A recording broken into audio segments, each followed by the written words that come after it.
महिला ऑफिसर जब भी वो अपने ऑफिस से बाहर निकलती और गाड़ी में बैठे बैठे अपने गार्ड से कहती कि 1 प्लेट छोले भटूरे ले आओ।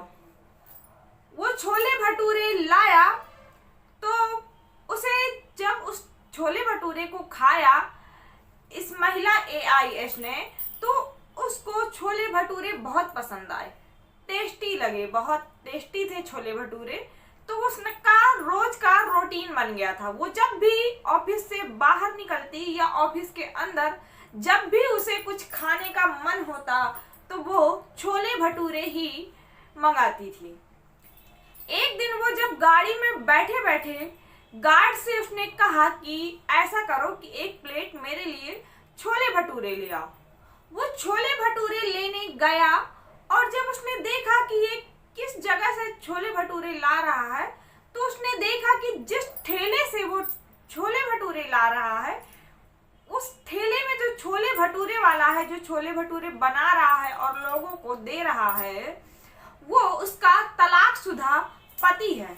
ये देखकर वो काफी हैरान हो जाती, क्योंकि ये छोले भटूरे वाला जो था ये बहुत पैसे वाला अय्याश किस्म का व्यक्ति था। ये देखकर कि ये इतनी मेहनत करके और छोले भटूरे बना रहा है, वो भी काफी टेस्टी है, तो ये देखकर उसकी आंखों में आंसू आ जाते। आज की जो कहानी है ये बड़ी ही इंटरेस्टिंग है, आपके दिल को छू लेगी ये आज की हमारी कहानी। जो भी भाई बहन मेरे चैनल पर नए आए हैं उनसे मेरा रिक्वेस्ट है कि चैनल को सब्सक्राइब कर ले, और अगर आपको वीडियो थोड़ा सा भी अच्छी लगे तो उसे लाइक कर दें और अपने फ्रेंड सर्कल में उसे शेयर कर दें। तो चलिए हम अपनी कहानी की तरफ बढ़ते हैं। ये कहानी एक लड़की से शुरू होती है जिसका नाम रीना था। ये रीना पढ़ने में लिखने में काफी होशियार थी।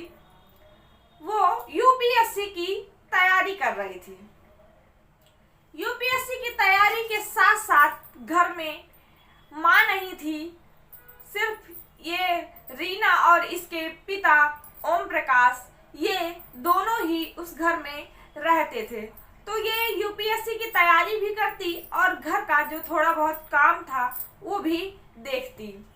लेकिन जो ओम प्रकाश थे उनकी उम्र हो चुकी थी और उनको डर लग रहा था कि मैं कहीं चल ना बसूं, इससे पहले मैं अपने बेटी के हाथ पीले कर दूं। वो बीमार भी रहते थे। तो एक दिन अपनी बेटी से कहते हैं कि बेटा, अब जो पढ़ना लिखना है वो तुम अपने ससुराल जाके पढ़ना लिखना, अब मैं तुम्हारी शादी के बारे में सोच रहा हूँ। बेटी ने कहा कि पिताजी आप थोड़ा दिन और रुक जाइए, मैं UPSC क्लियर कर लूँ, उसके बाद शादी कर लेंगे। लेकिन पिताजी कहते कि नहीं बेटा, शादी पहले कर लो, अपने ससुराल में जाकर वहाँ पर अपनी UPSC की तैयारी करती रहना। जो पिताजी थे वो अपने रिश्तेदारों से कहते कि हमें कोई एक अच्छा सा लड़का बताइए। एक रिश्तेदार एक लड़के को बताते जो कि लड़का था और उसकी माँ और उसके पिता बहुत पहले ही गुजर चुके थे। तो ये रिश्ता इनके घर आता, इसके पिताजी को रिश्ता पसंद आता। लड़का काफी अच्छा था देखने में और समझदार भी था।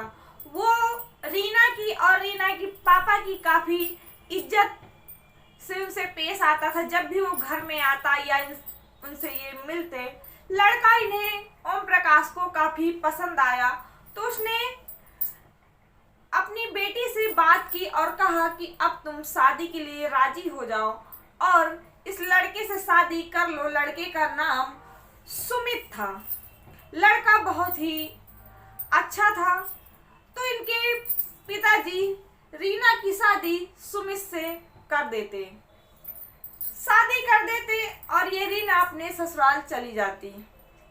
अब ससुराल जाने के बाद कुछ दिन तो बहुत ही अच्छे से चलता रहा, हंसी खुशी इनके गुजारा हो रहा था। तभी कुछ दिन बाद क्या हुआ कि जो दोस्त थे इसके, सुमित के, वो उन्होंने देखा कि ये सुमित बहुत ही अच्छे से रह रहा है और अच्छा पैसा भी कमा रहा है। तो उन्होंने क्या किया कि ये सुमित को पार्टी में बुलाने लगे। जब भी पीना खाना होता इस सुमित को जबरदस्ती ले जाते कि चलो। तो कहते नहीं है कि दोस्त ही ज्यादातर बिगाड़ने में उनका हाथ होता है और कोई अच्छे दोस्त होते हैं जिनका बनाने में हाथ होता है। लेकिन इसके दोस्त जितने भी थे वो सब बिगाड़ने में लगे हुए थे। इसका जो भी इसकी पास सैलरी आती, जो पैसा होता, वो सारा ये पार्टी में उनसे खर्च करा लिया करते थे इसके दोस्तों। आए दिन पार्टी करना, रात रात भर घर नहीं आना, ऐसा इसका रूटीन बन चुका था। जब रीना कुछ कहती तो रीना से लड़ाई झगड़ा करना, मारना पीटना, ये सब इसने स्टार्ट कर दिया था।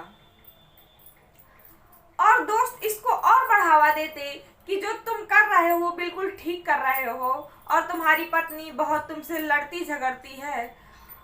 तो ऐसे ही रीना सहती रही। लेकिन काफी दिन गुजर जाने के बाद जब रीना ने कहा कि ऐसा है कि मैं अपनी तैयारी फिर से स्टार्ट करना चाहती हूँ, तो सुमित ने अपने दोस्तों से बताया कि मेरी वाइफ यूपीएससी की तैयारी करना चाहती है। तो उन दोस्तों ने उसको और भड़का दिया। उसने कहा कि तुम्हारी पत्नी अगर पढ़ लिख लेगी तो तुम्हारी और इज्जत नहीं करेगी, तो इसलिए तुम इसको पढ़ने मत दो। तो सुमित के माइंड में वो दोस्तों की बात घुस गई और रीना को पढ़ने लिखने से रोकने लगा। वो उसे पढ़ने ही नहीं दे रहा था। वो कह रहा था कि तुम क्या करोगी तैयारी करके, और तैयारी वारी कुछ के करके नहीं रखा है, अफसर तुमको बनना नहीं है। मैं कमा रहा हूँ, तुम आराम से घर में बैठकर खाओ, क्या कमी है, तुम क्यों पढ़ना चाहती हो। इस तरह से वो उससे बातें कहता और रीना इस बात से बहुत दुखी रहती क्योंकि वो उसकी एक भी बात नहीं मानता था। गांव में जो खेती पड़ी हुई थी उनके पिताजी की, वो भी उसने बेचकर और शराब में बहा दी। पार्टी, दोस्तों को पिलाना, ये सब बहुत जोरों शोरों से उसका चल रहा था। तो एक दिन उसने ये सब अपने पिताजी को बताया और पिताजी आते उसे समझाते, लेकिन वो पिताजी से भी बदतमीजी से बात करता और समझने के लिए कुछ भी तैयार नहीं था। तो रीना ने क्या किया कि अपने पिताजी के साथ अपने मायके आ गई और फिर सुमित ने कहा कि तुम ऐसा करो कि मुझे तुम्हारे साथ नहीं रहना है, तुम मुझे तलाक दो। रीना से सुमित तलाक ले लेता और उसके बाद उसकी पार्टियां और जोरों शोरों से चलने लगती। अब वो जो काम कर रहा था वहां काम पर भी नहीं जाता, दिन भर पीता और पड़ा रहता। जो इसके पास घर था वो भी इसने बेच दिया और जब इसके पास एक भी पैसे नहीं रह गए, पाई पाई को मोहताज हो गया, तो इस दोस्तों ने उसको छोड़ दिया। अब ये दोस्त उसके पास आते ही नहीं थे ये पूछने कि तुम मर रहे हो कि जी रहे हो। तब इसे एहसास हुआ कि जो मैंने किया वो बहुत गलत कर डाला। मैंने रीना को बहुत तकलीफ दी और धीरे धीरे वो खुद को संभालने की कोशिश करने लगा। अब उसके पास जब एक भी पैसे नहीं थे, खाने को भी लाले पड़ रहे थे, तो उसने एक जगह छोले भटूरे की दुकान में काम किया। वहां से छोले भटूरे के रेसिपी उसने सीखी और उसी मालिक के साथ वो लगा रहता, बड़ी जी तोड़ मेहनत करता। छोले भटूरे बनाना, लोगों को सर्व करना, टेबल साफ करना, जो भी सारा काम था ये अपने बलबूते पर करता। मालिक को एक भी काम नहीं करने देता। सारा होटल इसने बिल्कुल अच्छे से संभाल लिया था। कुछ दिनों के बाद इसने सोचा कि अब मुझे जो छोले भटूरे हैं वो बनाना आ गया, तो मैं यहाँ नौकर की तरह काम क्यों करूं। इससे अच्छा है कि मैं अपना एक ठेला कोई दुकान लेकर वहां पर छोले भटूरे की दुकान खोल लेता हूँ। तो जो भी पैसे आएंगे वो मेरे होंगे, और यहाँ तो मैं दिन रात काम करता हूँ, उसके बाद मुझे नौकरों की तरह यहाँ पर सैलरी मिलती है। तो उसने क्या किया कि उस होटल को छोड़कर और एक ठेला लेकर, जहां पर आईएएस ऑफिसर के वहां पर ऑफिस थे, वहां पर उसने एक छोले भटूरे का ठेला लगा लिया। अब वहां पर उसकी बिक्री काफी अच्छी हो जाती थी, लोग उसके छोले भटूरे को काफी पसंद करते थे। अब वहां ऑफिस में रीना भी बैठती थी। इस बात का पता इसको सुमित को बिल्कुल भी नहीं था कि यहाँ इस ऑफिस में रीना मेरी पत्नी आईएएस है। ऐसे ही दिन गुजरते रहे। कुछ दिनों के बाद एक दिन रीना को भूख लगी थी, तो उसने अपने गार्ड से कहा कि ऐसा करो कि मेरे लिए एक प्लेट छोले भटूरे ले आओ। वो छोले भटूरे लेने जाता और उस ठेले से छोले भटूरे लेकर आता और मैम के टेबल पर छोले भटूरे रखता। मैम जब काम से खाली होती तो उस छोले भटूरे को जब खाती तो उन्हें उसका टेस्ट बहुत ही अच्छा लगता। तो जब भी उनका कुछ खाने का मन होता था तो वो छोले भटूरे मंगाकर खा लिया करते थे। एक दिन क्या हुआ कि वो अपने घर से जब ऑफिस आई तो उसने गाड़ी में ही अपने गार्ड से कहा कि ऐसा करो कि एक प्लेट छोले भटूरे ले आओ, और गाड़ी से उतरकर वहीं पर खड़े होकर देखने लगी कि आखिर ये किस छोले भटूरे वाले ठेले से छोला भटूरा लाता है, क्योंकि वहां 2-3-4 छोले भटूरे के ठेला लगते थे। तो वो देखने लगी कि इसके छोले भटूरे बहुत टेस्टी रहते हैं, किस ठेले से लेकर आता है। जब वो जिस ठेले में गया जाकर गार्ड रुका और उसकी नजर उस छोले भटूरे वाले पर पड़ी तो ये देखती रह गई। ये समझ नहीं पा रही थी कि ये वही सुमित है या दूसरा कोई है, मुझे धोखा तो नहीं हो रहा। वो देखकर और अपने ऑफिस में चली जाती। जब वो छोले भटूरे लेकर आता तो वो उससे कहती कि सुनो जहां से तुम ये छोले भटूरे लाए हो, अब अगली बार जब तुम छोले भटूरे लेने जाना तो उससे उसका नाम पूछना और ये पूछना कि वो कहाँ का रहने वाला है। तो ये जब दोबारा दूसरे दिन छोले भटूरे लेने जाता तो उससे पूछता कि भाई तुम्हारा नाम क्या है और तुम कहाँ के रहने वाले हो, क्योंकि हमारी मैम आपका नाम जानना चाहती हैं। तो वो थोड़ा डरता घबराता कि पता नहीं क्या हो गया, मेरे छोले भटूरे इनको अच्छे नहीं लगे क्या, कुछ कमी रह गई, तो ये मेरा नाम पूछ रहे हैं। उसने बताया, अपने गांव का नाम बताया और अपना नाम बताया, और उस नाम को जब वो छोले भटूरे लेकर अंदर गया और टेबल पर छोले भटूरे रखा तो बताया कि मैम वो अपना नाम सुमित बता रहा है। तो ये सुनकर आईएएस समझ जाती कि ये वही सुमित है, मेरा तलाकशुदा पति। तो वो क्या करती कि दूसरे दिन उससे कहती कि ऐसा करो, इस छोले भटूरे वाले को अंदर ले आओ। वो जाता और छोले भटूरे वाले से कहता कि ऐसा करो कि तुम मेरे साथ अंदर चलो, हमारी मैम तुमको बुला रही हैं। ये सुमित बहुत डरता और सोचता कि पता नहीं क्या बात है, और ये मैम को लगता है मेरे छोले भटूरे पसंद नहीं आए हैं, इसलिए कुछ छोले भटूरे में कुछ गड़बड़ है। ये डरता सहमता अंदर जाता, और जब जैसे ही गेट खुलता और ऑफिस के अंदर ये जाता तो देखता कि सामने जो कुर्सी पर बैठी हुई है वो कोई और नहीं, मेरी पत्नी रीना है। अब ये देखकर बहुत ही शर्मिंदा होता, उसके आंखों से आंसू गिरते और कहता कि रीना मुझे माफ कर दो, मैंने तुम्हारे साथ बहुत गलत किया है। रीना पूछती कि क्या हुआ, कहाँ गए तुम्हारे सारे दोस्त जो क्या हुआ, अब पार्टी वार्टी नहीं होती है क्या? पार्टी वार्टी सारी बंद हो गई? कहाँ गए तुम्हारे सारे वो दोस्त जो तुमको दिन रात बुलाते रहते थे अपने पास? रात रात भर तुम्हारे पास टाइम नहीं रहता था बात करने को। वो दोस्त सारे कहाँ चले गए?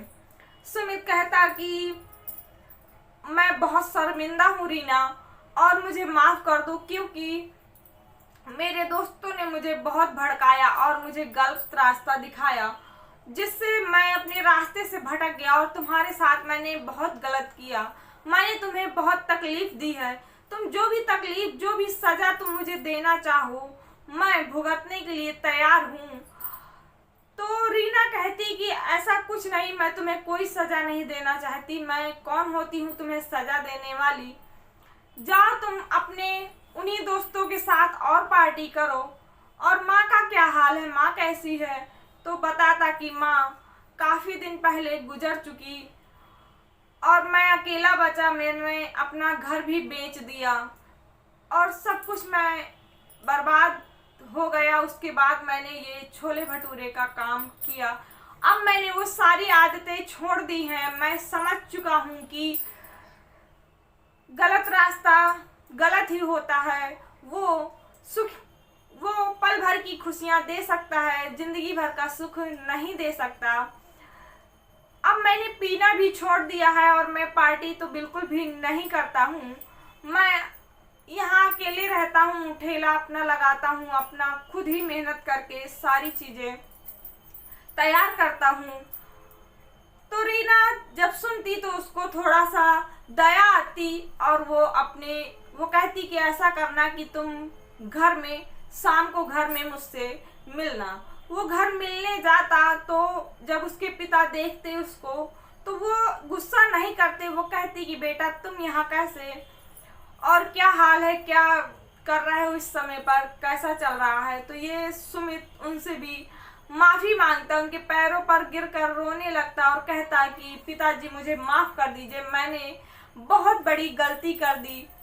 अब ऐसी गलती दोबारा नहीं होगी। मैं बिल्कुल भी अब नहीं पीता हूँ। मैंने सब बुरी आदतें छोड़ दी हैं और मुझे आपसे कुछ नहीं चाहिए। सिर्फ और सिर्फ मेरी रीना मुझे आप वापस कर दीजिए। मैं रीना के साथ रहना चाहता हूँ।